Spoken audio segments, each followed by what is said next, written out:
Shalom. Horosma Kubat Tagarupan. Media Jua. Jua. Yahobu. Yang saya hormati orang tua kami, Pak Girsang, selaku sesepuh daripada organisasi Soksi yang masih sehat, sudah usia 88 tahun tapi wajah masih segar bugar ya. Orang terang yang saya hormati para kader Soksi yang hadir di tempat ini, yang saya hormati juga saya banggakan panitia yang merancang membuat pertemuan ini, terkhusus Pak Girsang dengan Pak Purba dengan kawan-kawan. Yang saya hormati orang tua kami yang dituakan masyarakat Simalungun Atas yang hadir di tempat ini. Yang saya hormati mungkin juga ada Marga Sinaga ya, saudara kami, sanina kami, Marga Sinaga dari 10 kecamatan atau 9 kecamatan yang hadir di tempat ini, dan juga lain kami, buruh kami yang tidak bisa kami sapa dan kami sambut satu persatu. Tentu pada kesempatan yang bahagia ini, terlebih dahulu kita memanjatkan puji dan syukur kepada Tuhan Yang Maha Esa, karena berkat anugerah dan kasih sayangnya kepada kita semua, diberi kita nikmat sehat pada siang hari ini, maka kita bisa berjumpa. Kami dari tim pemenangan Mangyut Sinaga berjumpa dengan Bapak Ibu, saudara-saudara kami, masyarakat Simalungun Atas yang terdiri dari 9 kecamatan, walaupun hanya perwakilan yang diundang oleh panitia pada kesempatan ini. Bapak Ibu, saudara-saudara kami yang kami kasihi dan yang kami banggakan, kata pepatah orang tua, kalau tak kenal maka tak sayang. Maka kesempatan ini saya memperkenalkan diri kepada Bapak Ibu sekalian. Kalau nama sudah jelas, nama Mangyut Sinaga SHMH. Saya asli orang Samosir ya, tapi lahir di Tebing Tinggi, sudah merantau orang tua. Istri berdiri Boru Nabi Tebulu ya. Kalau ibu ini asli orang Siantar, orang Parluasan ya. Kami telah dikaruniai anak 4 orang, 3 laki-laki, 1 perempuan, dan baru 1 yang menikah, dan sudah punya cucu saya ya. Cucu saya namanya Partugi. Saya buat Partugi supaya dia juga mengikuti opungnya nanti ya, untuk orang yang baik. Bapak Ibu yang saya hormati, tadi saya katakan saya lahir di Samosir ya, di Tebing atau orang Samosir. Kalau sekolah saya di Siantar ini, saya SMA di Siantar ya. Bahasa Simalungun bisa juga, tapi berpasir-pasir ya, karena maklum kalau di Siantar ini harus bisa juga bahasa Simalungun. Memang mau ku coba berbahasa Simalungun, tapi nanti berpasir-pasir mana nggak enak kita ya. Jadi mendingan saya berbahasa Indonesia untuk menyapa orang tua saya, saudara-saudara saya, masyarakat Simalungun Atas yang hadir di tempat ini. Bapak Ibu, saudara-saudara yang kami hormati, saya selama 33 tahun berkarir menjadi sebagai penegak hukum di Republik Indonesia. Jadi seluruh Indonesia ini sudah saya kelilingi, saya sebagai aparat penegak hukum jaksa, ya. Sudah 33 tahun, baru 8 bulan yang lalu pensiun karena sudah 60 tahun. Saya bertugas di Medan beberapa kali, bertugas di Jawa, di Kalimantan, Sulawesi, Nusa Tenggara Timur, banyak sudah berkeliling buana. Maka setelah 33 tahun genap berusia 60 tahun, maka kita harus pensiun. Pensiun terakhir kemarin saya adalah menjadi staf ahli Jaksa Agung Eselon 1, karena sudah beberapa kali kepala kejaksaan tinggi, ya, di provinsi-provinsi yang lain, kepala kejaksaan negeri di berbagai kota termasuk di Medan. Jadi sudah cukup banyak. Saya ketika saya Wakajati di Sumatera Utara ini, saya sering ke Simalungun ini, ke Raya. Kebetulan saya dekat dengan Pak Bupati Jair Saragi. Ya, ada apa-apa kalau Pak Jair Saragi ini kalau minta pendapat hukum dulu sama saya, karena kenal dekat. Artinya bagaimana membentengi, memberikan supaya pemerintah itu yang bagus, supaya tidak melanggar hukum, selalu kita berikan advis kepada beliau itu dulu, Pak JR, karena kita adalah teman dekat 10 tahun Pak JR Saragi. Bapak Ibu yang saya hormati, begitu pensiun, sebelum pensiun saya sudah banyak partai yang mengajak saya untuk berpolitik. Sebenarnya saya tidak pernah berkeinginan mau berpolitik, karena saya sudah punya cucu. Saya lagi enak-enaknya sebenarnya lagi gendong cucu, karena baru 1 cucu saya. Maklum aja mungkin Bapak Ibu merasakan kalau siapa yang sudah punya cucu, enak rupanya punya cucu. Pagi-pagi gendong, jalan-jalan enak. Tahu-tahu banyak yang menggoda, yang mengajak saya, udahlah Pak Sinaga, kalau udah mau dekat pensiun haruslah berpolitik, masih bisa membantu masyarakat, menyuarakan daripada aspirasi masyarakat nanti, ya barangkali supaya bisa untuk lebih baik nanti, ya pembangunan dan hal yang lain di mana nanti Bapak untuk menjadi calon anggota DPR. Ada juga Partai Perindo, ada juga Partai Hanura, ada juga PDIP, dan juga ini Partai Golkar. Bapak Ibu, saya memang sudah menjadi sebagai pembina di Soksi Pusat. Soksi ini adalah merupakan anak atau cucu daripada Partai Golkar, sayap daripada Golkar. Jadi ada 10 ya anak daripada Partai Golkar ini untuk mendukung kekuatan daripada Golkar, termasuklah Soksi. Jadi saya sudah resmi juga menjadi Dewan Penasehat, ya, Dewan Pembina di Soksi. Nah, karena saya sudah jadi pembina di Soksi, oleh Partai Golkar meminta saya untuk maju menjadi calon DPR RI dari Dapil Sumut 3. Memang berat bagi saya, karena itu tadi Bapak Ibu saya katakan, saya lagi enak-enaknya dengan gendong cucu.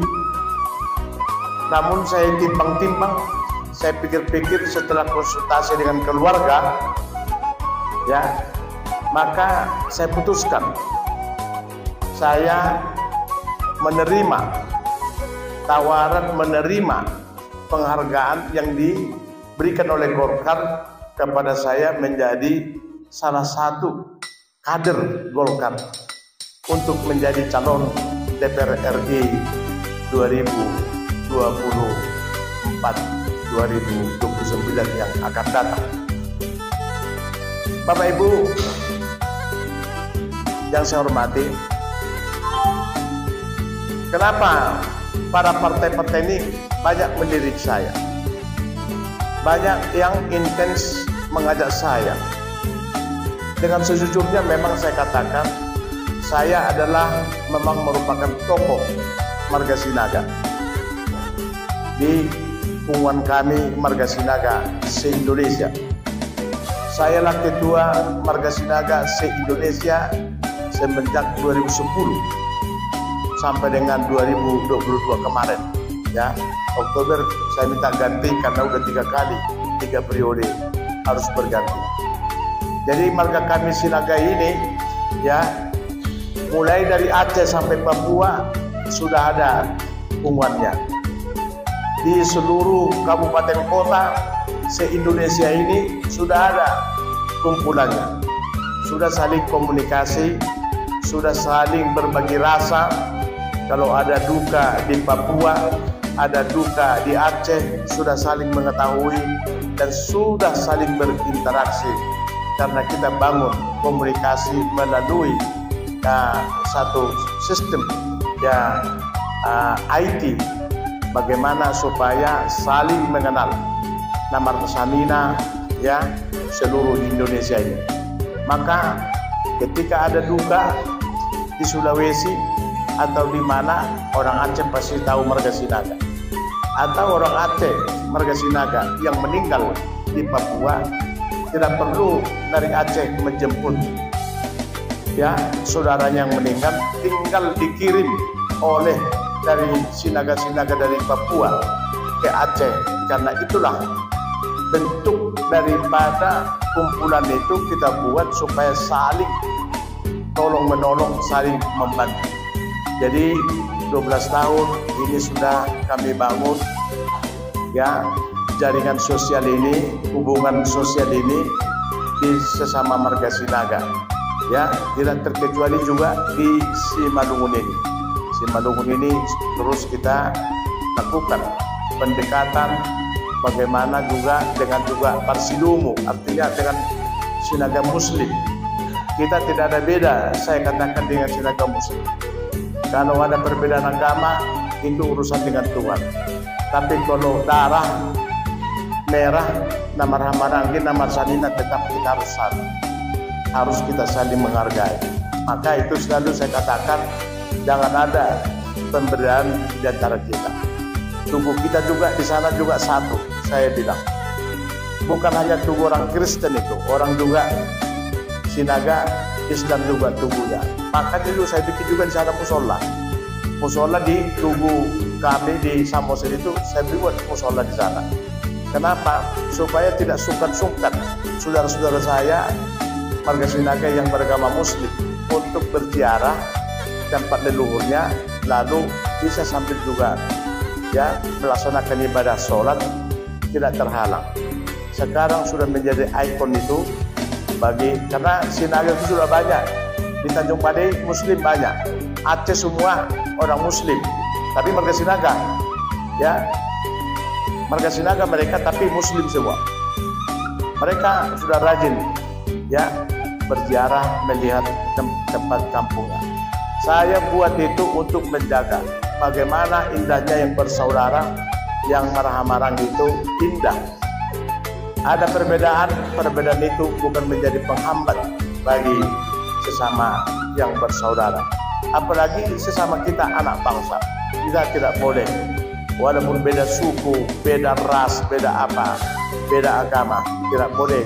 Kita harus saling kasih mengasihi. Itu mungkin kami Marga Sinaga.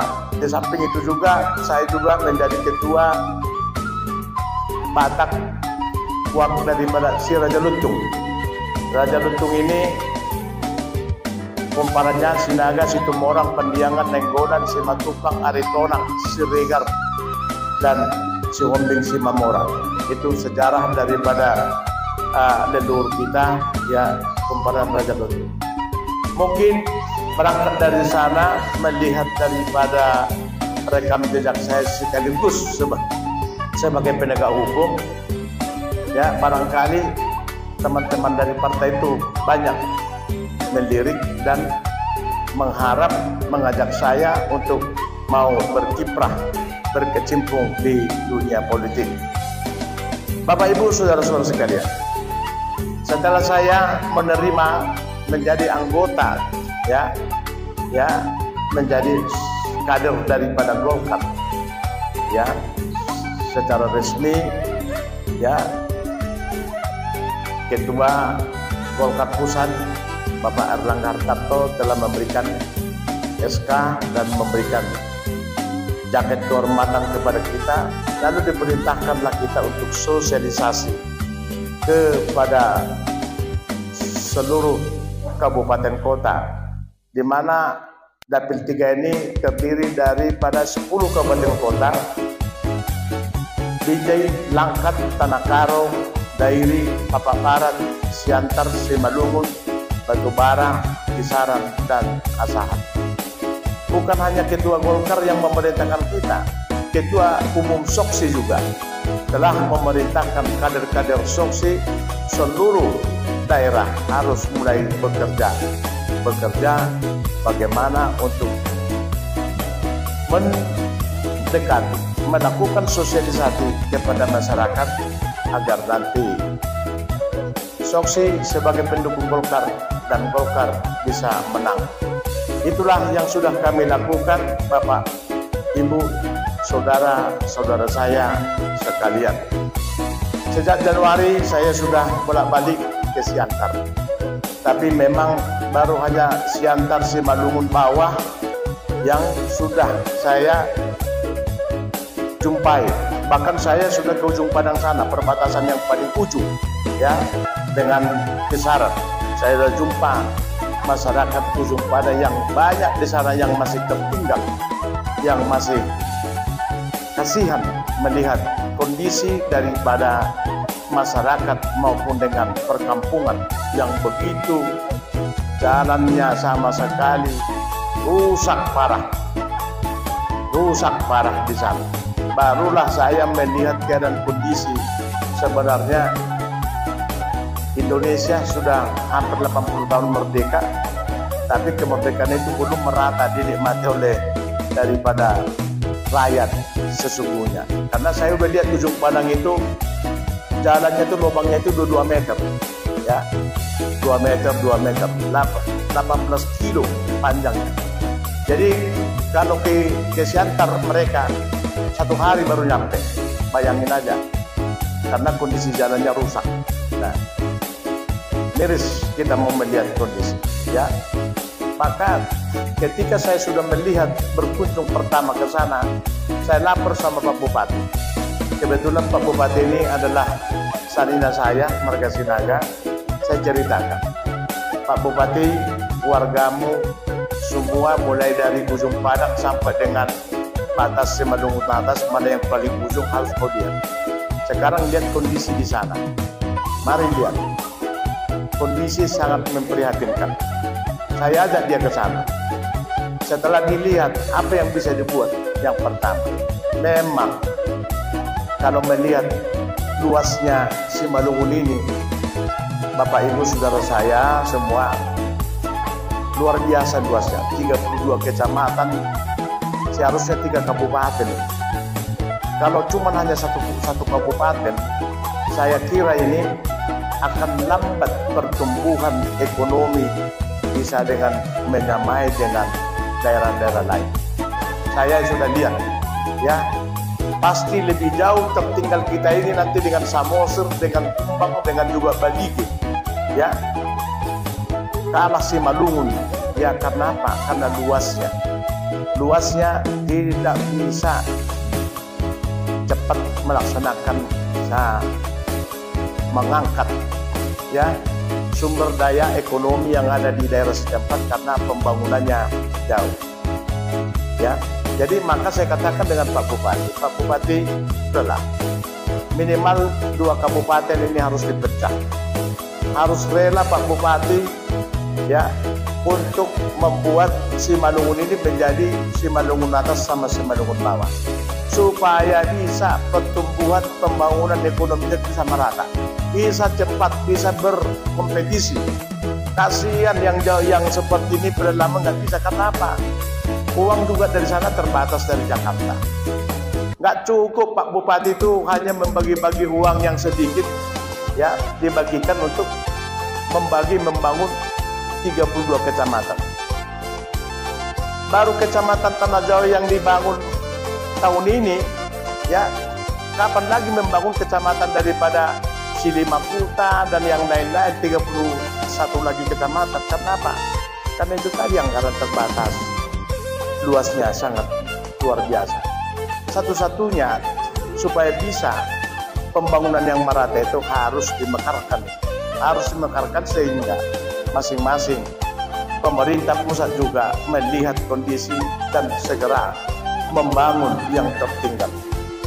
Ini adalah menjadi satu topik perbincangan saya sebagai calon dengan Pak Bupati kita RHS untuk bagaimana mewujudkan Simalungun ini tidak boleh hanya satu kabupaten, karena saking luasnya, saking padatnya penduduk, saking banyaknya yang masih tertinggal, ya, tertinggal dari pembangunan, bahkan juga dengan pertanian yang belum tersentuh. Bagaimana untuk melakukan pertanian yang baik, yang bisa berkompetisi seperti yang di Jawa dan daerah-daerah lain. Jadi saya sudah lihat Bapak Ibu sekalian, maka saya sebagai calon, saya akan berniat ini akan mendorong Pak Bupati percepatan daripada juga pembangunan dan juga terkhusus untuk melakukan pemekaran Kabupaten Simalungun ini supaya lebih baik daripada yang sekarang. Kalau tidak, siapa lagi, kapan lagi Kabupaten Simalungun ini bisa sama dengan kabupaten lain? Kita lihat Bapak Ibu semua mungkin menghasudutan, dulunya itu dolok-dolok semua, gunung-gunung. Sekarang udah ada, ya, bagus, ya, jalannya udah bagus, ya, bahkan Samosir kita lihat cuman kecil aja kayak mangkok, udah bagus jalannya. Ini kita lihat ke Tanah Jawa dan lain-lain, bahkan mungkin juga kita ketinggalan saja dari apa ini, kita ketinggalan saja jalannya masih tambal sulam. Karena apa? Bukannya Pak Bupati tidak mau membangun, bukannya Pak Bupati tidak mau melaksanakan, tapi uangnya dari mana? Uangnya dari pusat sedikit, ya, terbatas. Sulit Pak Bupati itu membagi-bagi. Kalau dibagi seperak-seperak, sampai kemana lah seperak mau membangun? Seperak dibangun cuma hanya 1 kilo, 2 kilo. Bagaimana jalan yang 5 kilo lagi?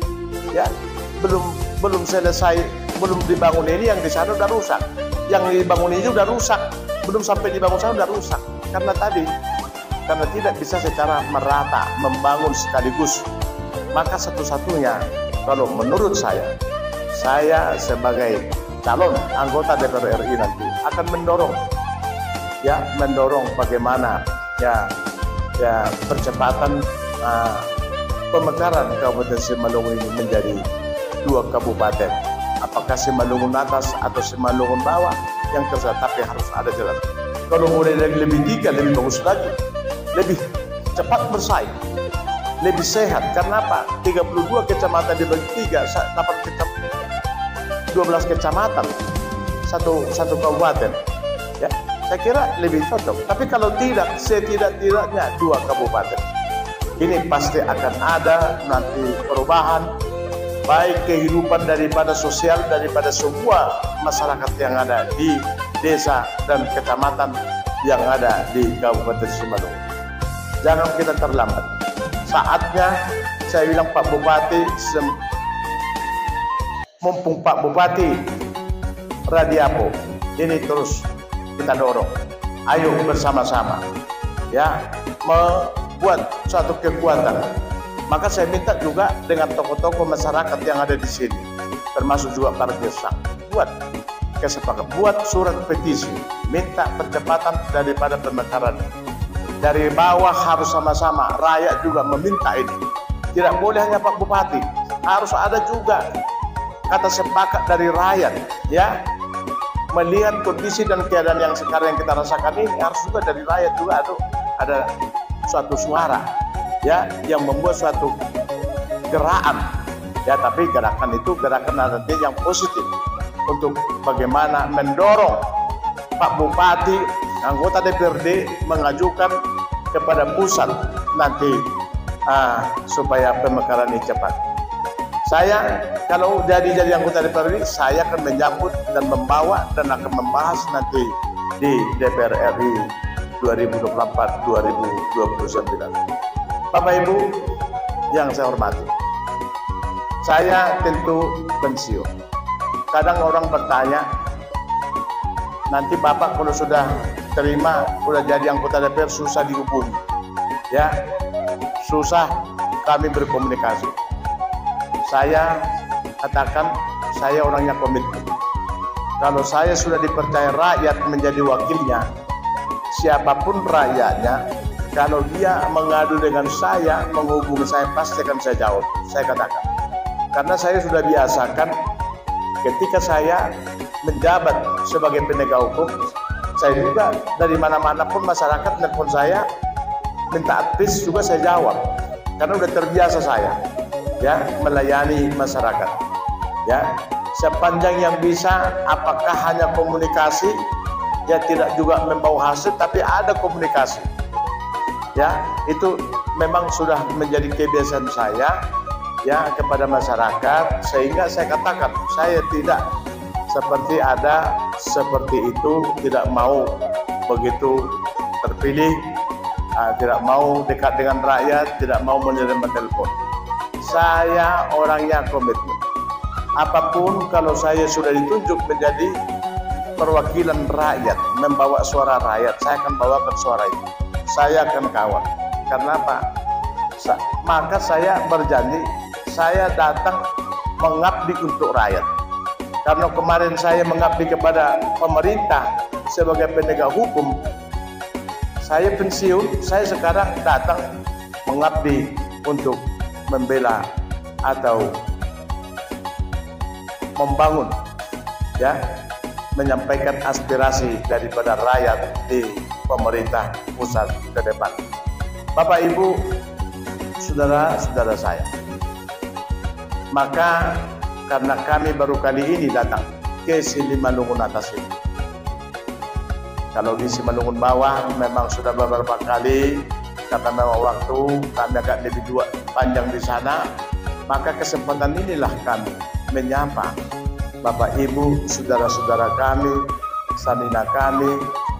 Kalau ada penugulan juga yang hadir di sini juga, ya, inilah saatnya kami mau mengajak Bapak Ibu semua, saudara-saudara kami, orang tua kami, untuk mengenal saya pribadi Mangyut Sinaga, dan sekaligus mengajak kalau berkenan, ya, bersama-sama sependapat dengan saya untuk nanti mendorong atau memilih saya menjadi calon wakil, menjadi calon daripada wakil rakyat bapak-bapak sendiri untuk membawa suara di DPR RI 2024-2029 yang akan datang.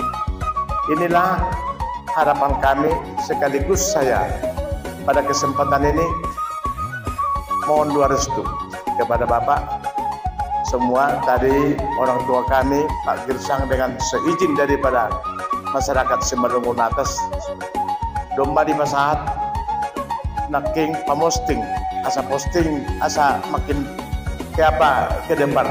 Terima kasih tulang atas penghargaan dari budaya atau adat Simalungun ini yang diberikan kepada saya.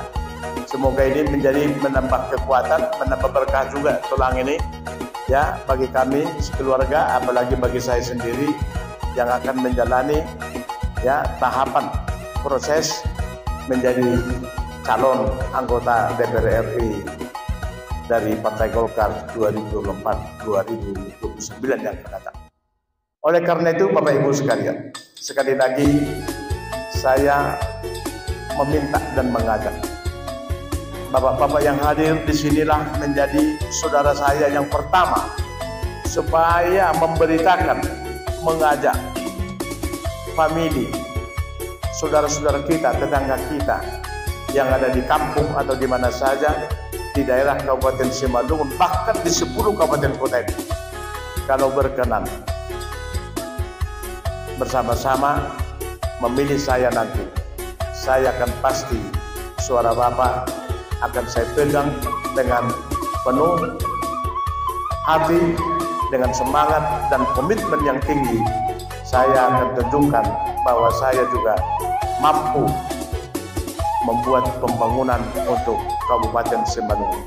Saya janji Pak, tadi itu pemekaran itu sebetulnya prioritas yang paling utama. Kalau enggak itu, tetap ini Simalungun seperti ini. Tetap ini nanti begitu-begitu, ya. Ya, jalan diperbaiki sekali 6 tahun, ya gimana? Ya, sekali 6 tahun diperbaiki jalan, ya. Padahal kualitas jalan 1 tahun aja udah rusak, 5 tahun jadi lubang terus, kasihan kan? Satu-satunya kita sepakat ini harus dimekarkan. Tapi sekali lagi, bapak-bapak semua, orang tua saya, masyarakat Simalungun atas ini juga harus segera bersatu padu membuat suara, membuat permohonan kepada Pak Bupati, DPRD supaya meneruskan ke pusat agar Kabupaten Simalungun ini dapat dimekarkan, agar pertumbuhan ekonomi, kesejahteraan daripada masyarakat bisa lebih baik daripada yang sekarang. Saya sudah lihat Pak, kita tidak boleh bohong-bohong, ya.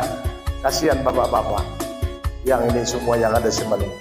Saking luasnya, saya udah keliling Pak, ya. Bapak Ibu semua saya udah keliling, ya, Simalungun. Aku aja masih sehat begini aja udah capek keliling jalan, ya. Padahal kadang-kadang naik mobil, ya, naik mobil pun sakit pinggang juga. Karena apa? Jalan sana rusak, sini rusak, sana rusak, sini rusak, ya. Ini kondisi. Satu-satunya itu tadi. Demikianlah mungkin yang bisa saya sampaikan perkenalan saya kepada Bapak Ibu semua. Saya siap kita bertukar pikiran, barangkali dari bapak-bapak orang tua saya, sanida saya, panunggulan yang ada di sini yang mencintai kami. Saya siap untuk berdiskusi. Apa yang menjadi harapan Bapak besar, harapan Bapak di esok hari, ya, atau di 2024 yang akan datang. Bila saya terpilih, saya akan laksanakan. Mari kita Pak, ya, urun rembuk, ya, pada kesempatan inilah mengiut sinaga untuk berbagi pikiran, berbagi perasaan kepada masyarakat Simalungun atas. Demikian yang bisa saya sampaikan sebagai perkenalan kami. Ya, terima kasih atas sambutan kehadiran Bapak Ibu sekalian. Oras. Ya, seperti